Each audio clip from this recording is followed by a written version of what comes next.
welcome all of you this afternoon. We're glad to have you with us.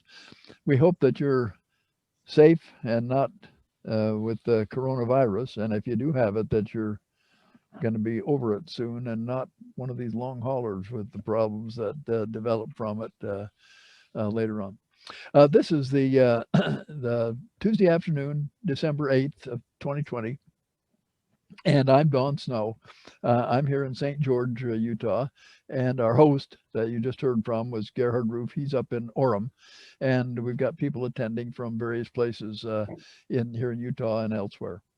We're also recording this and putting it on Facebook. And so there may be some people on Facebook watching it. Today, we're going to be discussing the Wolframalpha website in family history. Now, you may not have even heard of Wolframalpha website, but it's a very helpful one, and we'll give you information on why it's helpful and what it is, and it's free. There's a commercial version, but we're only discussing the free version. The notes for the class and the handout are online on my website, and it's right there across the bottom of the screen. And Gerhard usually posts either a PDF or at least that link to where you can get to those to my website a little bit later on in the chat on Zoom, and then in the comments area on Facebook. The Wolframalpha website is a very helpful website. Let's go over my overall notes here, an overview of the notes, and show you what's in them. There's the link to all the notes. And there's a link to where the past classes for the last couple of months are recorded of these classes and are available on there. I'm going to hold down my control. Let's see, I'm going to hold down the Alt-Tab key and go over to my notes. And that's the Wolframalpha website. I want to get over to, I don't want to go there. I want to go here. This is my class notes page. Where all my class notes are stored. And as you scroll down through them, you find all the classes coming up. Today's date, this is class number 1, that's today on the 8th of December, the Wolframalpha website. There's the 2 classes and the topics and the current links for the notes for the January classes. We'll talk about our timelines on one of them and then searching on your computer on the other one. All the past classes and the notes are down here. Further on, and right here where it says past 2020 classes, there's a link. If you click on that link, it takes you to the web page on Facebook where all the past notes or where the videos are stored for the past classes. Okay, so now let's go into the Wolframalpha web site. If I click on that, it will take me right to, well, I better do it by clicking. I got a link up there. This is the Wolframalpha website as to what it looks like.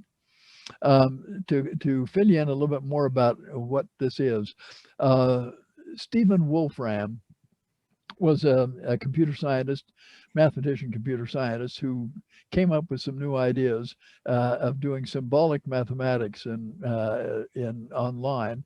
And in the process, he developed what they now use for the backbone for this Wolframalpha website to answer questions. So it's a website that answers questions, not gives you links. It does give you some links too, but it answers questions. You'll see more details of that as we go back. Let me go back over to the notes here and click on the notes themselves. This is the notes, the handout that's available. And here's let's actually take a minute and just go through some of the abstract here, so you'll see where we're going. It's what's called a computational search engine. So it's a search engine, but the word computational in there means that it generates information and pulls from many different sources. So it's not like Google, where you get a list of websites. It gives you information from various websites and various databases. And they've got, I don't know how many million bits, the stuff stored in databases. You ask questions and it answers them, or you just type in what you need and it answers them. And we'll do a bunch of examples. It has information on historical events. It's got money conversions. That's one that we'll use some illustrations of today. Summaries of migration and population, anything about countries, history, all that sort of thing. And lots more stuff is in there, and we'll see some examples of it. And there's a list of possible things that you can type in and get the information on. Here's the on the notes, scrolling down a little ways. There's the welcome and the introduction that we always put. That's usually pretty much the same. Item 4 is the problem for today. Is what is the Wolframalpha website and how do you use it in family history?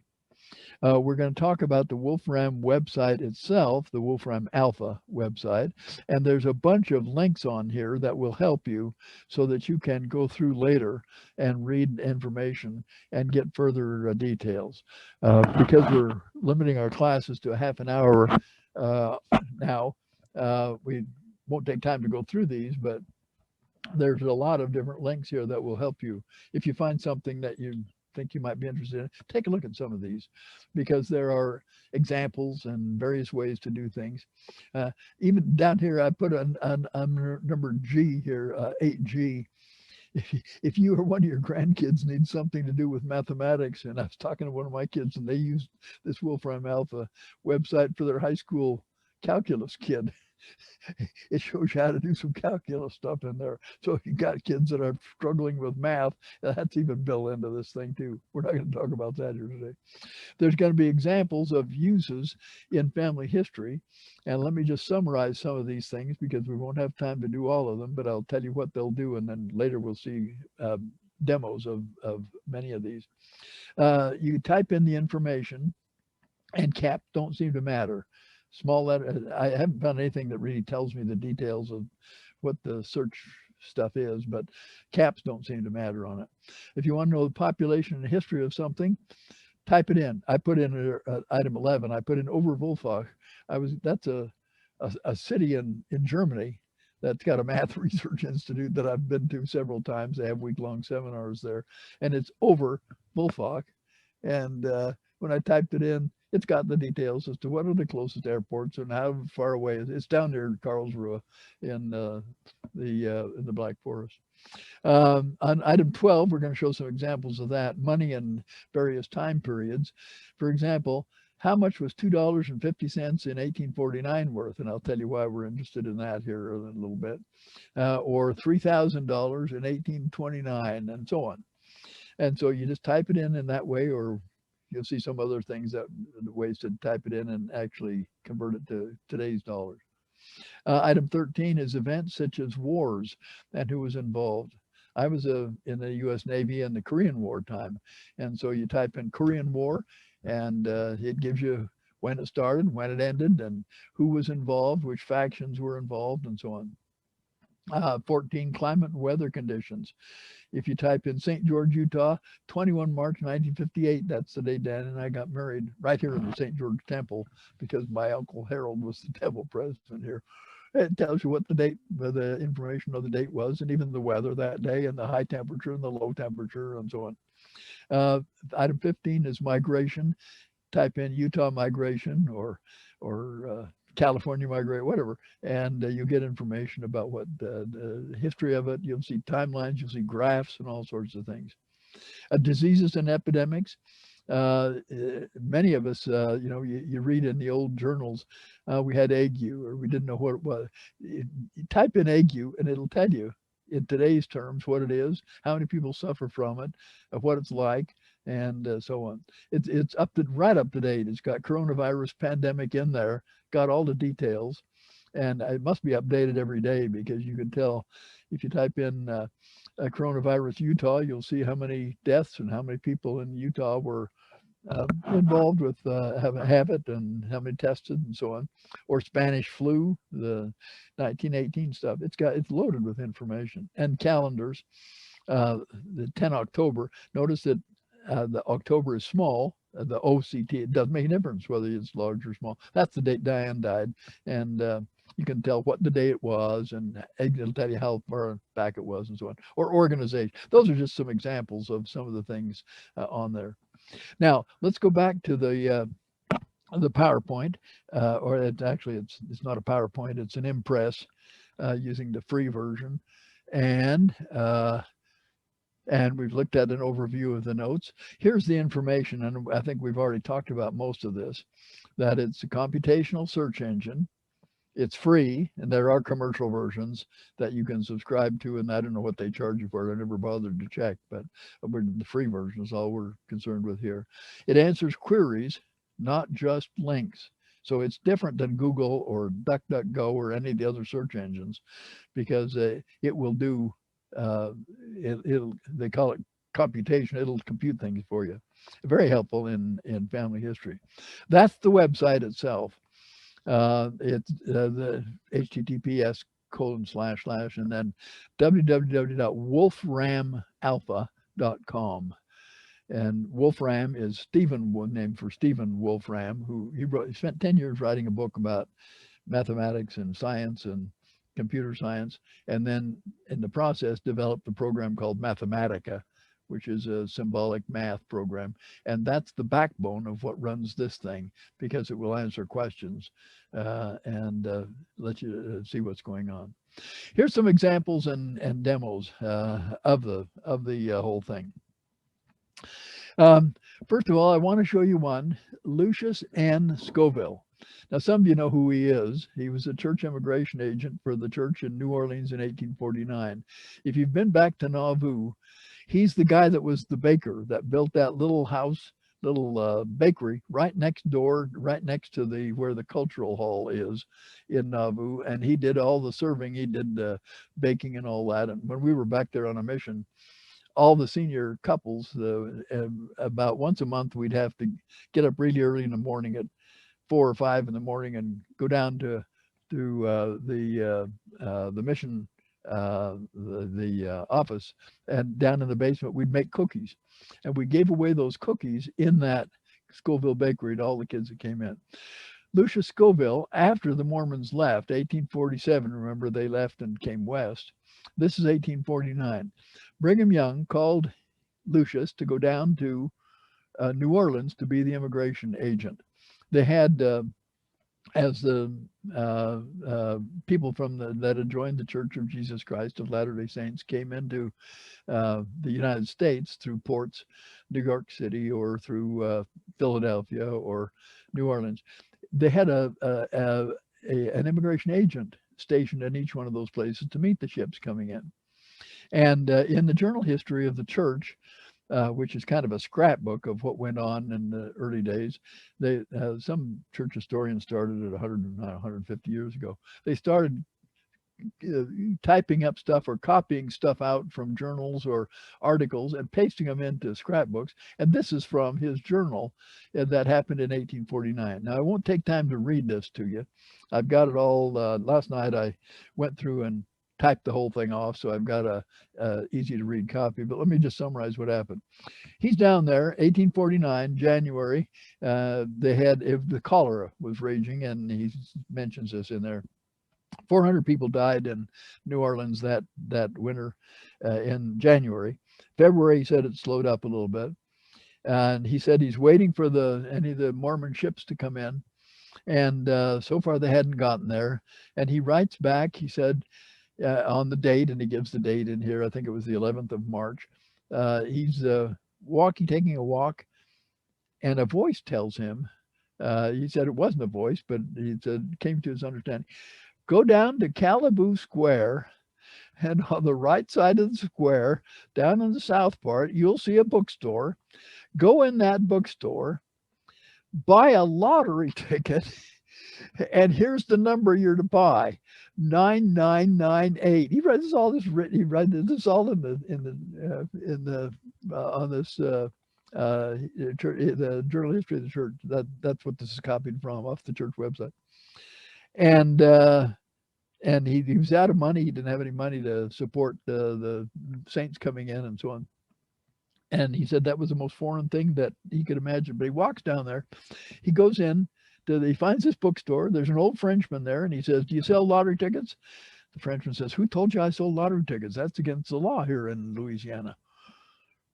But I do sell them, he said. And they're on the Havana lottery. And the drawing is tomorrow. And he said, here's the tickets. And he spreads the tickets out there on the counter. Lucius looks at him and he said, oh, there's the one I want, 9998. He says, how much is it? And the guy says, $2.50. And so he pays him $2.50 for it, puts it in his pocket, and as he's leaving the door, he says, I'm going to win a prize on this. And the old Frenchman laughs and says, you don't even know where to go to figure out if you won. And he tells him where to go the next day and down to where the packet boat is going to come in from Havana, and he'll get the scheme of the thing. He goes there the next day, and he's won 100 to 1 on this ticket. Now, and he writes back to Brigham Young and in his journal, this is what we're going to use to support the people coming in. How much in today's dollars was $2.50 in 1849 worth, and how much did he get from it? Let's switch over. Let's go back to Wolframalpha. Let me see if I can find, is this, yeah, this is Wolframalpha. There's the website. This is the Wolframalpha website. I'm going to type right in here, $2.50, 1849 in, well, I'll just put current value. Okay, and I just click enter. Okay, now here's it says when you're putting this in, do you interpret this? How do you want me to interpret this? And so on. And so on. Here's the $2.50. This is what the equivalent in today's dollars was, $87.42. Would you have faith enough to spend that much money on a lottery ticket with inspiration and figure, I'm short on funds, but here's the equivalent of $87 for it. Here's you scroll down, and this is the way the price has increased. On all these little graphs, you see this little square thing, and so you can put it over the over a point here, and like in the year 2000, this thing would have been worth, and there's the value. It's over $50. And so you're in 2020 and so on. You scroll down here and you get more information on what this is and the information. So he spent the equivalent of in today's value, $87 for this lottery ticket because of the inspiration. Now, when he gets paid, he comes back the next day and he finds when the packet boat gets there from Havana, it's paid 100 to 1. So that's $250, but there's a 7% discount, he said. He writes us all in that thing. So he ends up with $231. So I'm going to change the number here, 231 point, and it was 25 cents, I think, was the total that he got. Now I got to get rid of a couple of things here. Okay, $231 in 1849. What's that worth today? Okay, I hit enter. That's worth $8,085.98. That's what Lucius comes back. He gets the draft. They give him a draft on the Bank of New Orleans. He goes over and gets the cash. $8,000, the equivalent in today's dollars, and that's what he used to pay the Saints' passage up the Mississippi River. When they went up to, they'd go up as far as St. Louis, or then they'd go on the Missouri River over to Omaha, and then across, and from winter quarters across the plains to get to Utah. Shortly after this time, within the next year or two, because of the cholera, Brigham Young said, we better send people not through New Orleans anymore, but through New York City. So most of them came through New York City later. But that's an illustration of what the different funds are. Now, I put those two numbers, I think, in the notes. But let me show you a couple of other things while we're at this same one. How much is $3,000 in the year 1829 worth? Now, what was happening in 1829? Well, remember that's when Joseph Smith translated the Book of Mormon. And he signed a contract with the E.B. Grandin Printing to print 5,000 copies of the Book of Mormon for $3,000. And he didn't have that money. And so he asked Martin Harris to mortgage his farm and give him the pay for the book. Now, so the book, we got 5,000 copies for $3,000. So that's 3/5 of a dollar each book. 60 cents is what it cost them to print each book. And they sold them for $1. And we'll see what that amounts to here in a minute. But Martin Harris was asked to pay $3,000. He was a prominent farmer there. And so let's see what, well, I didn't hit enter. Let's see what, I'll hit enter. And remember, Martin Harris's wife was kind of concerned about this. How much did it come out to? In today's dollars, it was $86,180. No wonder his wife was concerned. If you were asked to donate $86,000, mortgage your farm or your house or something, and donate that to help out on things, you'd think twice about it too. But Martin Harris did, and that's significant as to what he did and what paid. When you see it in the context, you begin to realize that what difference it made. Now they sold the books, the original copy of the Book of Mormon, for $1 a piece. So let's put in $1 in 1829, the current value, and see what they were selling them for in today's value. Today's value, that turns out to be $28.73. Those original Books of Mormon, now they're worth, up in the hundreds of thousands of dollars if you can find one of the originals. And they still occasionally are for sale, but there's most of them are, have been destroyed, I suppose. But $28 is what it would cost. And so people, when they would go around and the missionaries would go out and sell these, that's about what they were asking for in that time. And that gives you a little bit of pause to think, would you be willing to pay $28 for a book that you didn't know anything about? Anyway, that gives you some ideas on using that for money conversions. Let's shift gears and talk a little bit about dates. The date Diane and I got married was here in St. George on the 21st of March of 1958, and in St. George, Utah. So I'm going to put in the date and St. George, Utah, and hit enter. Okay, now what we see was it says, assuming St. George, Utah is a city.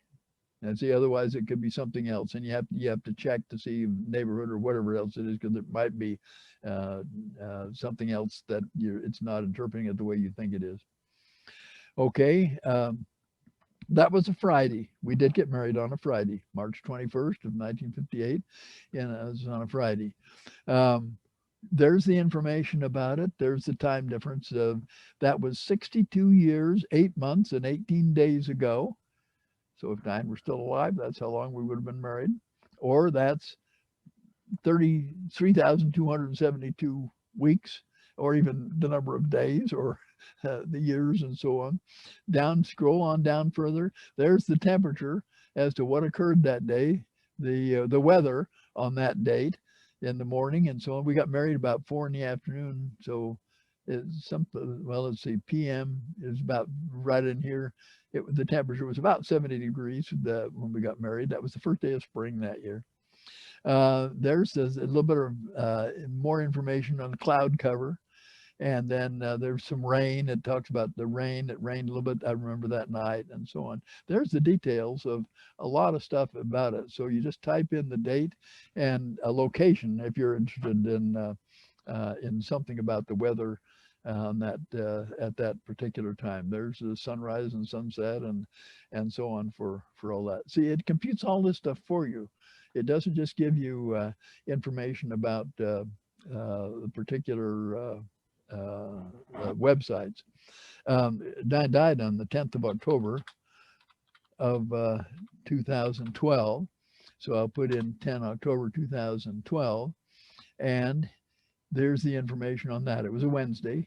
We were just getting ready to go to our doctors or our bishop to renew our temple recommends. And that's 8 years and 1 month and 29 days ago that since she died, and so on. The details. It'll tell you the information about the dates and the time and so on. And you can type in the weather. And see, if I typed in Provo, Utah, I'll add in here Provo. She died in Provo, Utah. Then it will give me more information about that specific area.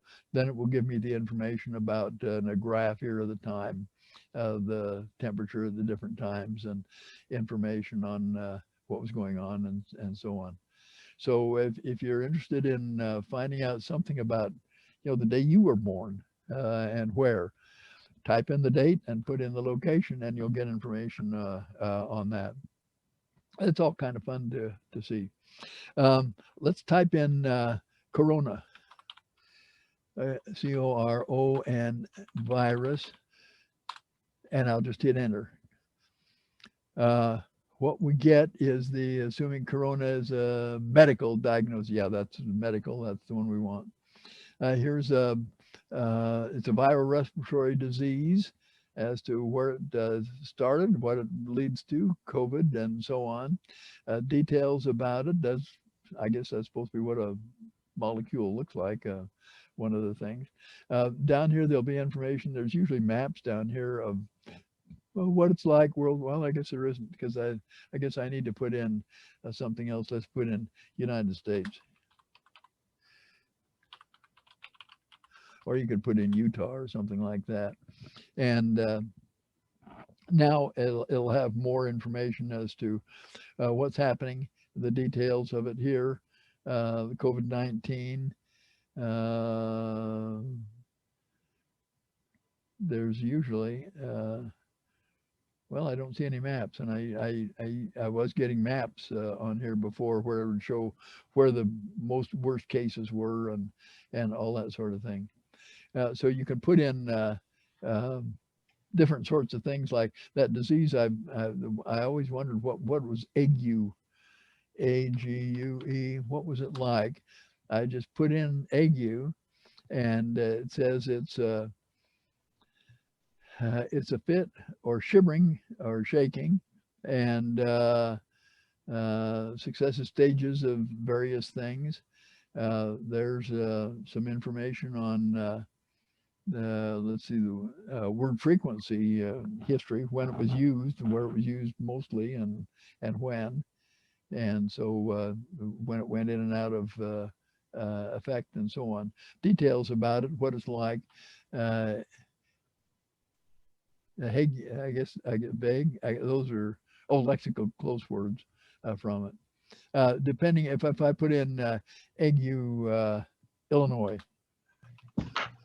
because it was that's what some of the early Mormons suffered from in Nauvoo. You got information here, state of Illinois. There's the location of the map. There's the population, was what was happening with it.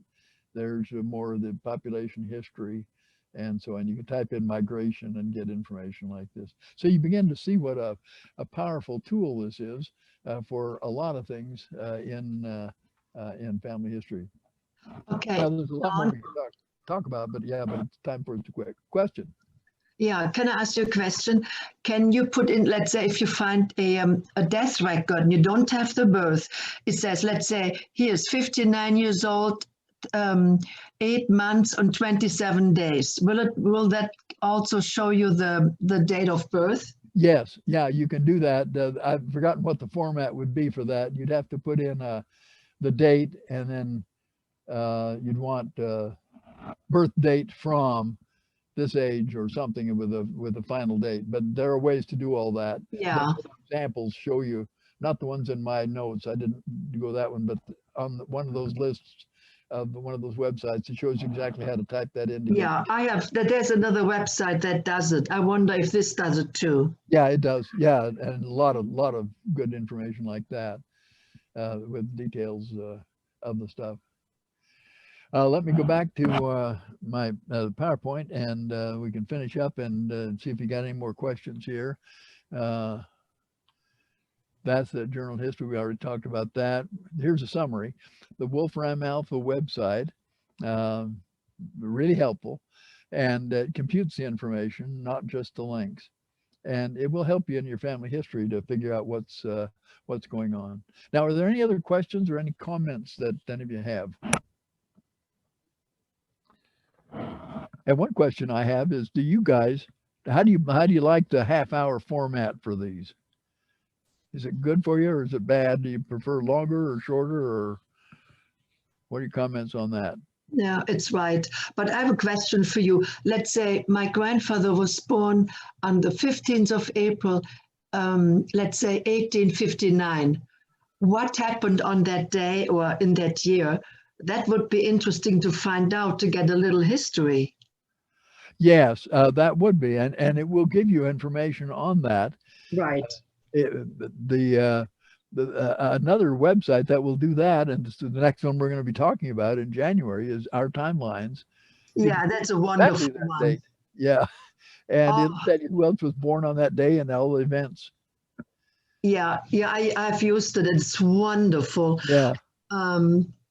It's yeah, I thought it was gone, but it's still out there. So I checked it. Yeah, it's still there. It's really nice. And I just wondered if this does it too. Yeah, this will do it too. This will give you additional information. Or you can type in Bavaria and 1859, and you get a lot of information on what it was like. It was part of Germany, and later. And then you can filter it down to a specific year, probably, hopefully. Yes. Yep. Yeah. That'd be nice. Mm-hmm. Thank you so much, Don. Good. Okay. I would think that it might be easier for you even to be able to spend about 45 minutes. Seems like it would be fine with me if it was that long. I think we get just a little bit more information, but that's up to you. Yeah, I shortened them it was during the summer when I was taking the break. I thought, well, what would work better? And everything seems to be doing shorter now. Even the Roots Tech classes are going to be shorter. And so I thought, well, maybe I better shorten my stuff too. Well, if it's on your notes, we can study the notes. Yeah, that I could do, and so I've tried to simplify things so that it's not so overwhelming. That's fine. Your notes a half hour is fine. Yeah. Yeah. Anyway, I've remains to be seen. But if you feel strongly one way or the other, let me know. Don, your original question was, would you like it longer or shorter, or is this working okay? This is working fine. Please don't make it any shorter. Yeah. No. Okay. Well, I'm not sure I could make it shorter. I'm wordy. And 40-45 minutes wouldn't hurt. Well, that's a possibility. It spent a little bit more time, but I wanted to make it so that if people wanted to, they could go back and watch a half an hour show. I find that if it's longer, I don't read long articles now unless I'm really interested in it. I don't watch long TV shows. And so even my attention span, I guess, is getting shorter. How about a half hour of instruction and 15 minutes of questions? That's another possibility. Well, Don, when we came to your house, it was the lesson was mostly 45 minutes, and then afterwards we talked a little bit. We have refreshments and all this. So 45 minutes would be the maximum, really. Yeah, I think it would be. Yeah.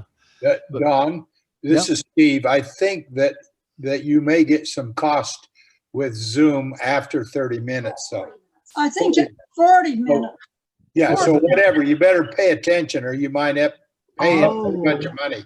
The free version of Zoom goes off at 40 minutes without warning, but we're actually paying for it, so we can go longer with the Unitag. Yeah, we actually pay for it, and so we can actually. We have a pro account that allows us to make the meetings 24 hours long if we want to. Oh, by the way, Erica, I tried out to see if I could get Wolframalpha to calculate a birth date. And what Yes. I typed was died 1 January 2000, age 58 years, 2 months, 10 days, Yeah. when born. Oh, And yeah. it told me it was born on the 22nd of October, 1941. Well, this will be a lot of help because you have a birthday, which often sometimes it's not there. It is you only if you find a death record with that information, that would give you the year of birth. That will help in a lot of that helps. Yep. And a lot of times tombstones have lived so many hours, days and hours, and this is the date he died, but they don't give you the birth date. Right. This would compute it for you. Yeah, this would be nice. Yeah, most genealogy programs, PAF, even the old PAF or Ancestral Quest, or all of those will do that too. Yeah, they do it. I know they do. I just wondered if this one did it also. This will too. This will give you more information than that on it. Yeah. So very nice. Okay. Well, anyway, I appreciate you, Don. So thanks for listening. Thanks for the class. All right. Thank you so much. It was very good. Okay. Yeah, and let us know as soon as you know what happens in January. Okay, the classes are on there. They're For listed. January? Yeah. Oh, good. They're on my website. Yeah. The first one's going to be on our timelines, and the second one is going to be on searching on your computer, and the dates, and it'll be the second and fourth Tuesdays in January. Yeah, good. Okay, I need to write that down so I don't schedule anything else on that time. Good. Okay. Thanks, all of you. Thank Appreciate you. Okay. Bye.